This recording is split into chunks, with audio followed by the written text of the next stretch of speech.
মোদি ছায়ানটকে বন্ধু মনে করে, কারণ ছায়ানট ভারতীয় সাংস্কৃতিক হেজিমনিকে বাংলাদেশে ফেরি করে। তারা সফট হিন্দুত্ববাদকে রবীন্দ্রনাথের মোড়কে উপস্থাপন করে বাংলাদেশে ফেরি করে। ছায়ানট তার একটা নিরাপদ সাংস্কৃতিক প্ল্যাটফর্ম হয়ে উঠছে, যাকে ভারত রাষ্ট্র তার মতাদর্শিক সফট পাওয়ার হিসাবে ব্যবহার করতে পারে, স্বীকৃতি দেয়। এইটাই তো বাংলাদেশের মানুষ দেখছে। তো ছায়ানট কি করতে পারত? পুরস্কার প্রত্যাখ্যান করতে পারত। ইতিহাসে অসংখ্য উদাহরণ আছে যেখানে পুরস্কার গ্রহণ না করাই নৈতিক অবস্থান হয়ে ওঠে, প্রত্যাখ্যানই প্রতিষ্ঠানকে সম্মানিত করে। ছায়ানট যদি বলতো বাংলাদেশের জনগণের স্মৃতি এবং রক্তের ইতিহাসের কারণে আমরা এই রাষ্ট্রীয় পুরস্কার গ্রহণ করতেছি না, সেটাই হইতো সবচেয়ে শক্তিশালী সাংস্কৃতিক বক্তব্য, সবচেয়ে বড় নৈতিক শিক্ষা, সবচেয়ে বড় আন্তর্জাতিকভাবে সম্মানজনক অবস্থান এবং দেশের মানুষের ভালোবাসা পাওয়ার রাস্তা। আপনি বাংলাদেশে কাজ করেন, মোদি কেন আপনারা বাহবা দেয়?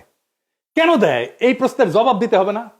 বাংলাদেশের মানুষের সাথে আপনার কন্ট্রাক্টটা কি? সোশ্যাল কন্ট্রাক্ট কি?